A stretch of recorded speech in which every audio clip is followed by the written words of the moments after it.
Hello, historians, and welcome to another Purple Shirt History. Today we'll be talking about the Holocaust for AL 9489, the Interpretations paper, paper 3.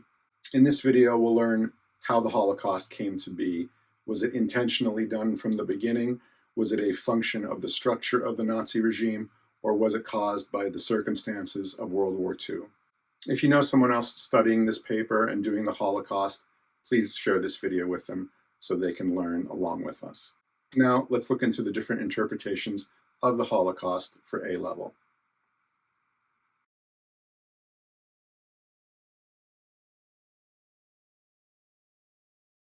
The key question of this paper 3 interpretations question is, why did the Holocaust occur?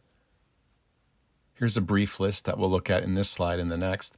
The background of European and German anti-Semitism and racist theories. Anti-Semitism was a long-standing problem in Europe. It wasn't just something that came about with the Nazi regime. Anti-Semitism, segregation, things like the Pale of Settlement, these were long before the Nazis came to power. Nazi anti-Semitism and persecution of the Jews from 1933 to 41. We see the Nazis use anti-Semitism to gain political power, so scapegoating Jews for all of Germany's many problems during that time period. We'll take a look at all of the different ways that Jews were blamed for communism, for capitalism, for anything that you could think of. They would try to blame it on the Jews or any other minority group to evade responsibility for themselves. Impact of war on Nazi policy towards the Jews.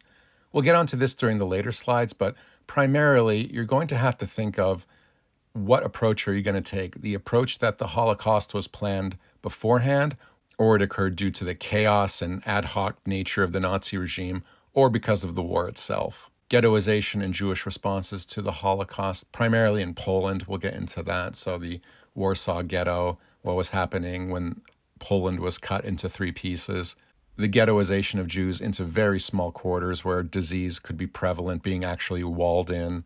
And then after the ghetto, the actual transporting Jews to work camps or to extermination camps, creating an infrastructure for the Holocaust. The development and Nazi extermination policies towards Jews and other minorities. First, the Holocaust by bullets, so just actually shooting Jews in large numbers. Then the use of gas and organized industrial murder that was used in Auschwitz and other places. And finally, contemporary reactions to the Holocaust.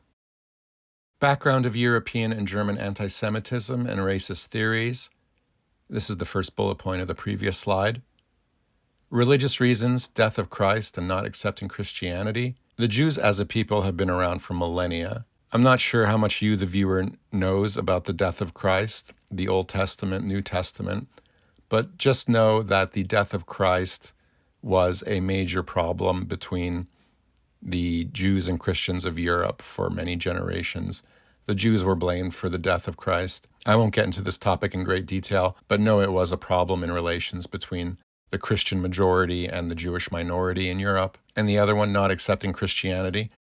You have to really appreciate how religious Europe was. It was the central part of life, and the Jews not accepting Jesus as their savior, again, was another big problem between the Jews and the Christians in Europe. The core point of friction between Jews and Christians was originally religious. The second point, money lending and interest. Lending money for interest, profiting off other people, was banned by the church, but the Jews didn't go to church. They went to synagogue, and it wasn't against their religious tenets. They were also banned from many other professions, owning land in many areas. So without the access to land, Jews were very urbanized compared to the rest of the population, and they took on jobs that were seen as disreputable. Money lending was seen as a very disreputable, dishonest, and bad profession, and Jews are often the only people to do this. If you look at that picture I've included, this is from William Shakespeare, Shylock. Shylock was a Jewish character and was a moneylender, so this was kind of a stereotype. Segregation, the ghettoization of Jewish people, they lived on the margins of society. There's that great movie, Fiddler on the Roof. If you've not seen that, I should put a link in the description on that one. I mentioned previously the Pale of Settlement. In the Russian Empire, Jews were banned from living outside of this area that was the westernmost reaches of the Russian Empire in today's Poland. And this is where they were forced to live. They usually spoke their own language. It could be Hebrew, it could be Yiddish. Yiddish was a variation of German, but not quite German. So they had their own language, religion, and customs, which was alien to the people in those areas.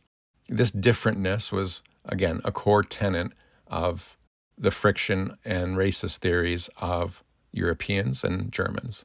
Last one, strong identity. Why did Jews not assimilate fully? Because they did not want to give up their religion. They believe they have a special relationship with God, and they wanted to maintain that and not convert to Christianity. Not just in the West, but in many places, Jewish people feel a very strong identity to their religion and their customs. And on the other side, because of the segregation and economic exclusion, Europeans did not want to incorporate these Jews into their society. So on both ends, it was a very uneasy situation where neither side really wanted to assimilate and become a unified and more together people. These attitudes were just simmering for centuries. And then in the 20th century, we'll see how they're being exploited by the Nazi regime.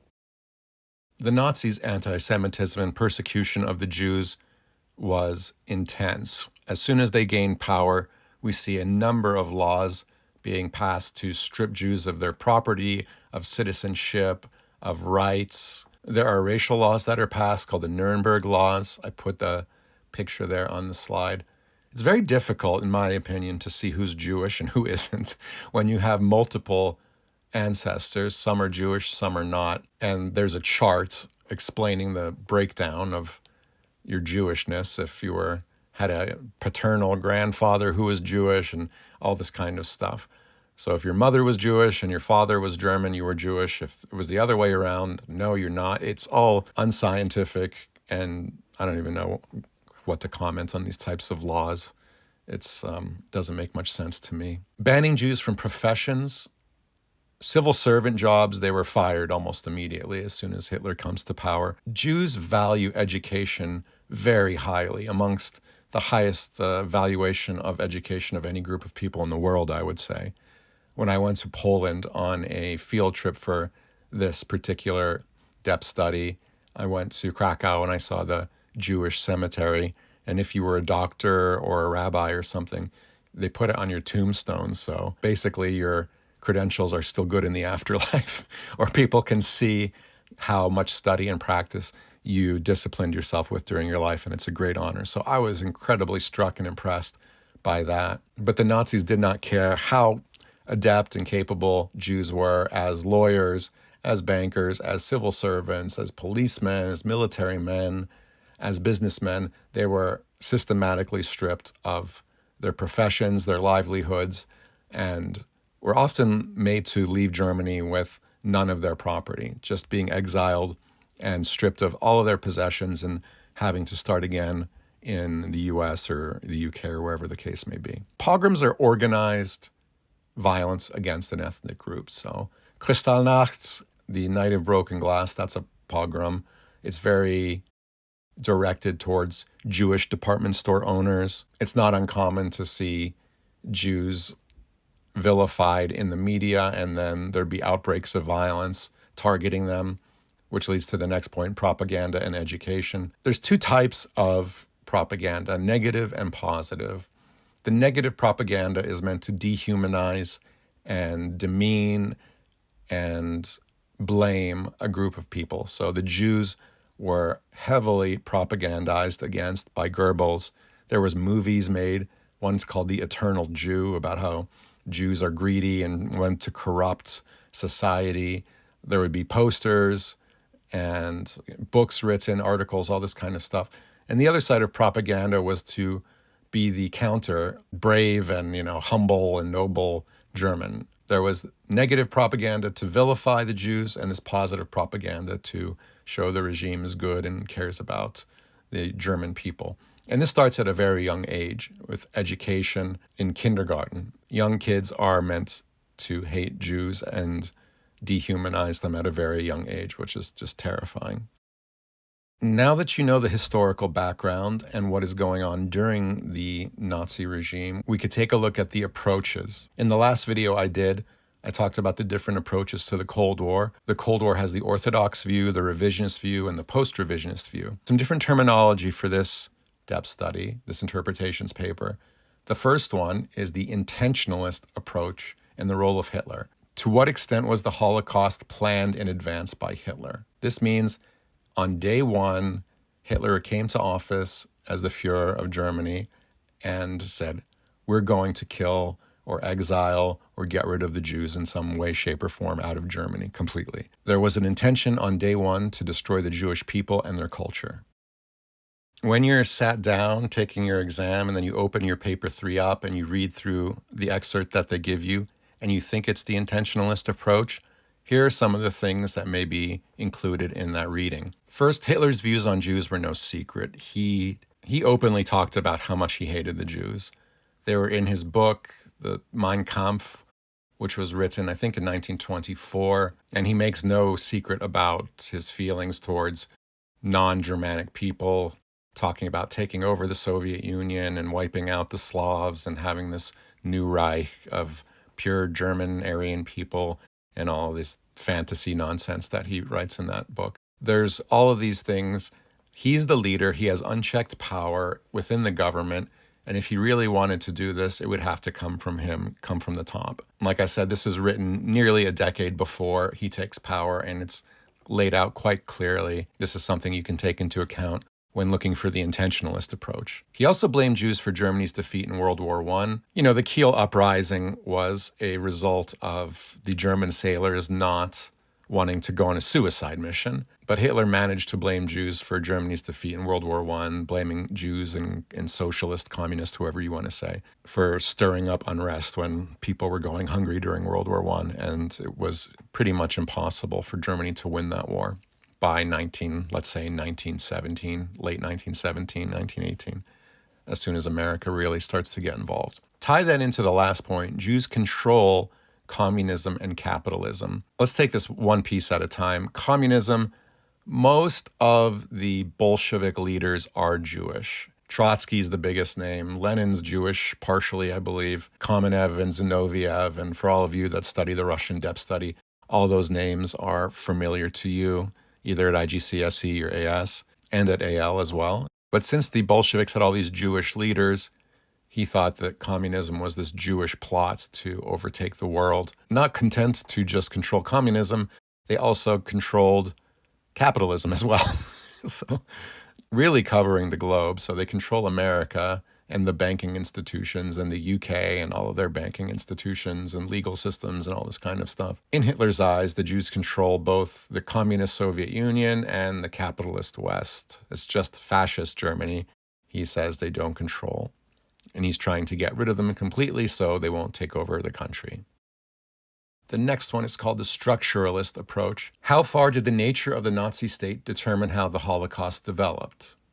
The structure of the Nazi regime was ridiculous. It had a parallel structure. So on one side was the German state. They would have a German army, they would have a German civil service, and all these other types of things. But they would also have a Nazi equivalent for each one of those roles. So the German civil servants, the German army, all the German bureaucracy is fighting the party bureaucracy and the SS, military wings and all these types of things. So the structuralist would say the chaos of the Nazi regime, having this parallel structure, was going to eventually escalate, and the person with the most extreme ideas was the one who would usually win Hitler's favor. So the Holocaust was the culmination of a spiraling escalatory extremism overtaking Germany. The Nazi state was disorganized and chaotic. It was based on loyalty, not competence. This is terrifying to read. I'm not going to comment on this right now, but I think it speaks for itself. A lot of loyalty, doing anything for the Fuhrer. They had a weird phrase saying working towards the Fuhrer because Hitler never articulated his ideas really well. So these fools had to do guesswork and try to interpret what they thought he wanted, which was not always the case. And they're not that smart to begin with. They're not the best people. They're only in positions because They have absolute loyalty to their dictator. Most extreme ideas were meant to please Hitler. That's Hermann Goering, the head of the Luftwaffe in that picture. He was a real nasty piece of work who committed suicide after he was found guilty for crimes against humanity in the Nuremberg trials. So these people who really weren't competent. Goering was tasked to run the economy, and of course he had no clue what he was doing, and it really messed up the German economy, which was good for Europe and the world. But this is the type of example we would see in the Nazi state. People who didn't know what they were doing, working towards their interpretation of what Hitler's wishes were and becoming more and more out there. The Holocaust was not pre-planned, but arose from the Nazi state. This is the opposite of this intentionalist approach. One says it started from day one, and the other says it grew over time, over the months and years of Nazi rule into this genocide. The last approach we'll go over is the functionalist approach. How far did contingent factors such as the war determine how the Holocaust developed? This is the approach that lends a lot of credence to the facts on the ground. So when the German army conquers new territories, they have to deal with these people. They don't really have a plan. It's not intentionalist. It doesn't have much to do with the Nazi state because there are no instructions on what to do. They're just making it up as they go along. Next thing you know, they have hundreds of thousands of people under occupation, and they really have no idea what to do with them. Especially Operation Barbarossa, the invasion of the Soviet Union. Know about the Eastern Front, know what happened in Poland and Operation Barbarossa, which is the invasion of the Soviet Union. This is a major factor in this approach. How did the German commanders, especially the low-level officers, so imagine people like captains in the SS, people that really want to get promoted, people that want lands that they've just conquered or positions up the chain of command. They're doing these things without much supervision at the top. So the invasion of the Soviet Union was the largest land invasion in human history. It was impossible to know what the actions of every commander of every brigade was going to do from the tip of Finland all the way down to Romania. One of the key pieces of evidence for this approach is the Wannsee Conference. Wannsee is just outside of Berlin. It's not until 1942 that they come together and they're going to do this plan, which is known as the final solution. This is 3 years after the start of World War II, so not the intentionalist approach, but it becomes such an issue that they have this conference and there's going to be a set of orders that set the Holocaust into another level. Again, not a single plan, but it gained momentum over time as complications from the war arise and more Jews and more people that the Nazis did not like come under their control. The last section will talk about the groups involved, so the perpetrators, the people doing the killing, the victims, the people being killed or exiled or having their lives ruined or taken, and the bystanders, so the people that did nothing in countries that the Nazis occupied and abroad, such as in London and Washington, D.C. Looking at the top there, synthesis interpretations to reconcile intentionalist and functionalist viewpoints. Who carried out the Holocaust and why? Was murderous behavior the exception or were many involved? Why did non-Germans participate in the killings?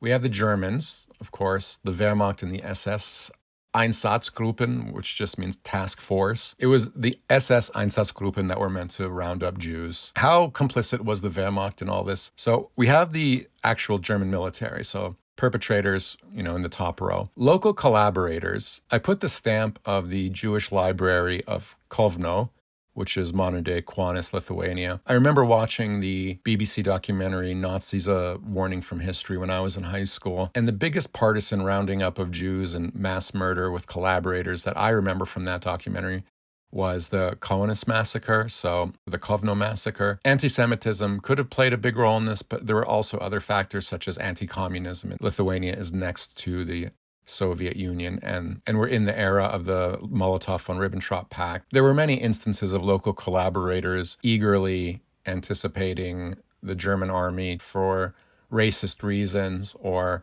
for ideological reasons, seeing the Jews as sympathizers to communism and things like this, especially in places like the Baltic states.